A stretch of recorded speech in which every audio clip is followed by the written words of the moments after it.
What's going on, everybody? This is the comment section number 18. How you doing? All right, let's get to it. So, where are we at? Right now, today, we're finishing R40 today. Wow, finishing it.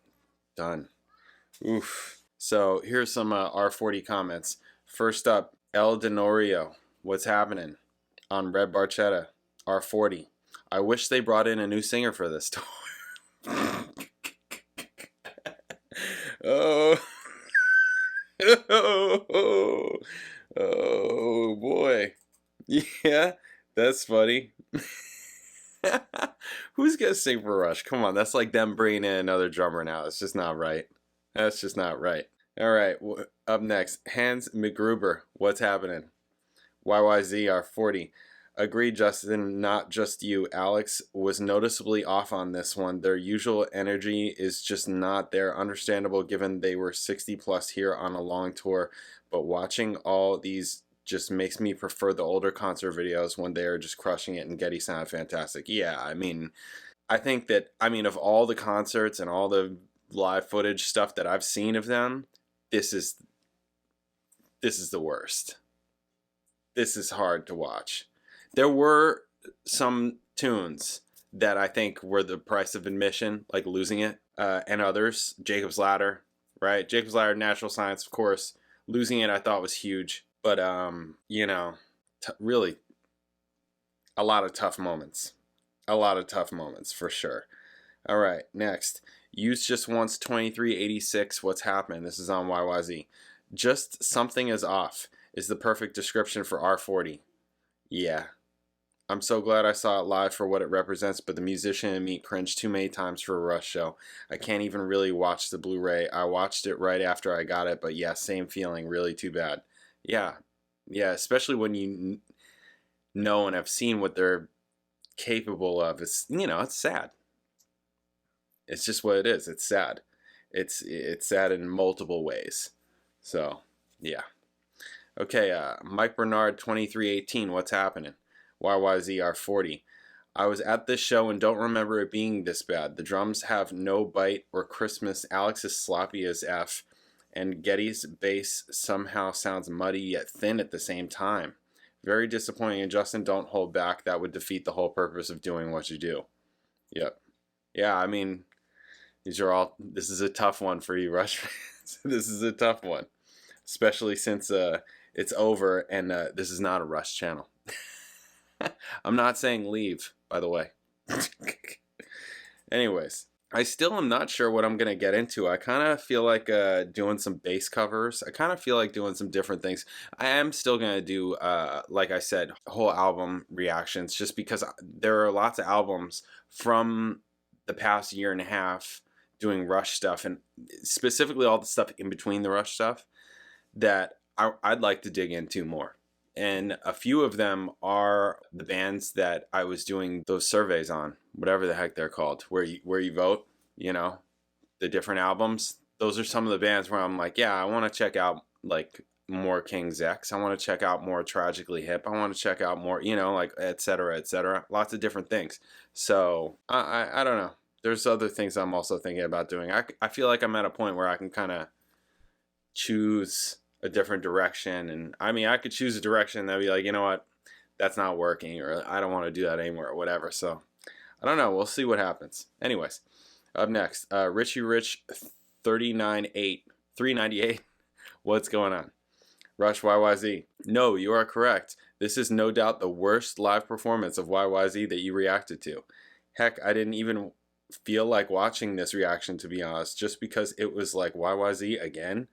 And I do understand that the song was on a rotation, but I know it has to be difficult to make a set list for what possibly could be your last tour. Like, you have to play the hits, correct? But I almost felt like the band was even sick of playing this song. To me, you could tell that the band was more into it on the song Losing It, for example. One of my friends that went with me to this concert, it was his first Rush concert. He wasn't a huge Rush fan, but wanted to go because he heard this might be their last concert. I suspect a lot of people like him went to this tour. He was disappointed they didn't play more of their hits. What hits? Sorry, hang on, I'll say it up. It's tough because they definitely can't please everybody. Yeah, well, that's accurate. But also, like, what other What other hits? Let me see. What did they play? Did they play Spirit of Radio? Yeah, they played Spirit of Radio. They didn't play Limelight. Your friend didn't know that that was a good thing. But I can understand, okay, yeah, Limelight, that's a big one. They played Tom Sawyer. They played Closer to the Heart. Yeah, I mean, what other hits? Time Stands Still? They played Subdivisions. What else do you want from them? It's not like they have hits. The only hit they didn't play was Limelight, which you know how I am with that one. I can leave that one. I've heard it enough, and it's not like I've said a million times. It's not like Spirit of Radio or Tom Sawyer, where I can listen to those tunes forever and not get tired of them. But for some reason, Limelight, it's not that I don't like it, because I do like it and I think it's good, but I don't like it as much as the others. I just don't. And that's among the reasons why Moving Pictures is not in my top 5. Like, it's just kind of not. It's probably 6. I don't know what it is. Maybe it's 5. I don't really know. I'm just kind of saying that because I know it's not one of my top. It's not. It's just not. Like, it's great. It's cool, but I'm like, eh. And I feel the same about YYZ. I'm kind of like, I'd rather listen to La Villa. La Villa's way better. The Camera Eye is fine. It's fine. I really like Red Barchetta, and I really like Tom Sawyer. But the rest of them, I'm kind of like, they're good. I don't dislike them. Witch Hunt, right? Witch Hunt's great. But those others, I'm kind of like, they're okay. They're not smashes for me.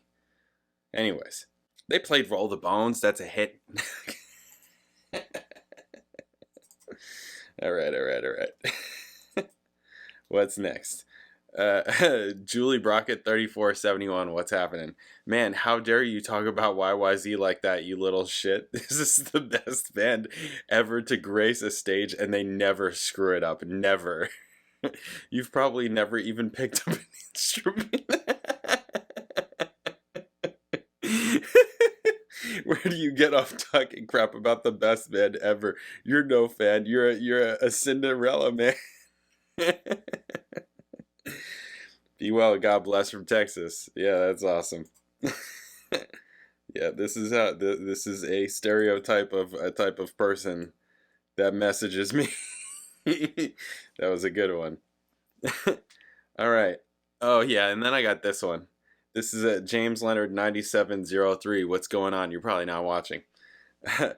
I want to wish you the best of luck, Justin, on your YouTube channel. I am bowing out. I didn't realize this was a Rush channel.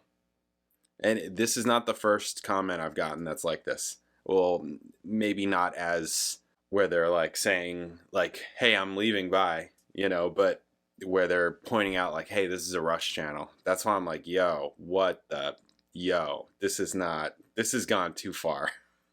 This is not what I intended. I did not think about this in this kind of way at all. But anyways, I'm bowing out. I didn't realize this was a Rush channel. I'm not a real big fan of Rush. There's 50,000 bands out there and millions of songs to be heard. So good luck. I will resubscribe to your channel when Rush is gone. Rock on.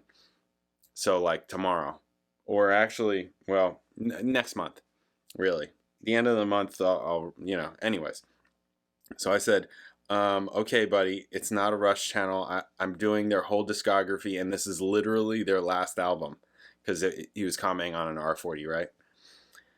So I'm done with Rush at the end of this month. From here on out, I'm doing album reactions, full albums of different bands. I have over 2,100 videos and 6 million views. This is not a Rush channel. So, yeah. This is just a peek into some of the dynamics and the balance that I have to, care about or not care about. I mean, it's up to me. It's, it's more just annoying because I'm like, yo, it's not. And even somebody else commented after me saying it's not a Rush channel. All of the videos in between the Rush stuff that I was doing. Because it's like, I do like 100 videos. There are many months where I do 100 videos a month. It's honestly way too much. Like, way too much. That's something that I'm thinking about in the future also. 1 to 2 videos a day. I think is more than enough, which would lower it from 100, you know, would be less than 100 then.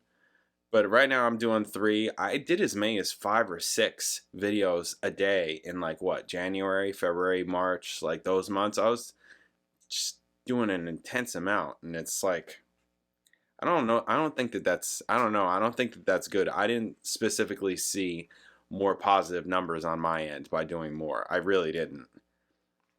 I think that there may have been other things going on as well.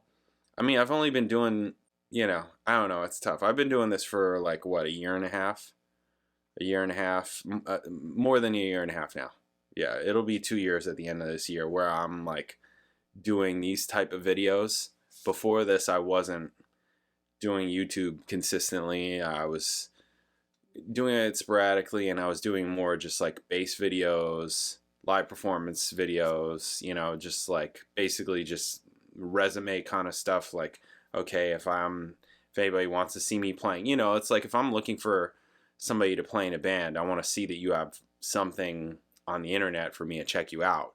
You know, it always boggles my mind when it's like I'm looking for a drummer or whoever, and it's like, you have nothing on the internet for me to, like, what? Nothing?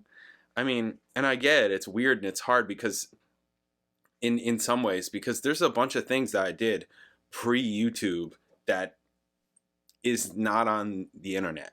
It's not there, you know, because